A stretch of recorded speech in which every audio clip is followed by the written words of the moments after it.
Hi viewers, welcome to filmy beat. ఇటీవల కాలంలో social మీడియాలో ట్రోలింగ్, నెగిటివ్ కామెంట్లు సినీ ఇండస్ట్రీకి పెద్ద సమస్యగా మారాయి. మనం చూస్తున్నాం.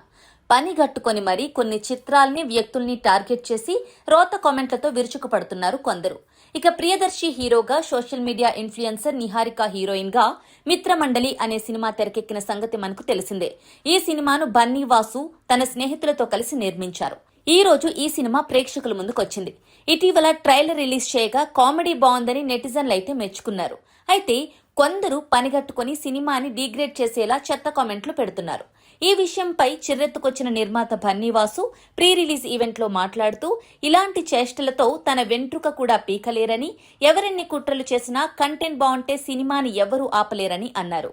ఆయన కామెంట్స్ సోషల్ మీడియాలో తెగ వైరల్ అయ్యాయి. చాలా మంది ఆయనకు మద్దతు కూడా ప్రకటించారు. అయితే తాజాగా ఇదే అంశంపై మిత్రమండలి హీరో ప్రియదర్శి కూడా స్పందించారు.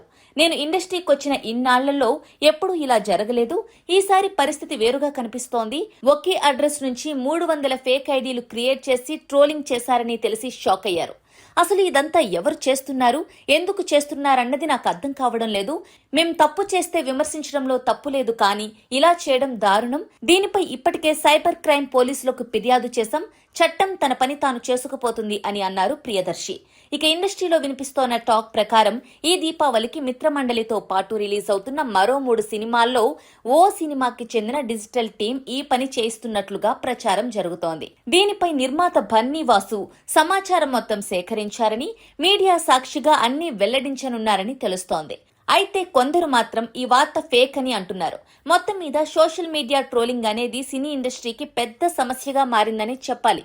ఈ దీపావళి సీజన్లో మిత్రమండలితో పాటు సిద్ధు జొన్నలగడ్డ నటించిన తెలుసు కదా cinema, Kiran Abbavaram, K ramp తో పాటు తమిళ డబ్బింగ్ మూవీ డ్యూట్ కూడా ప్రేక్షకుల ముందుకు రాబోతోంది. మరి వీటిల్లో దీపావళి విన్నర్ గా ఏ చిత్రం నిలుస్తుందో చూద్దాం.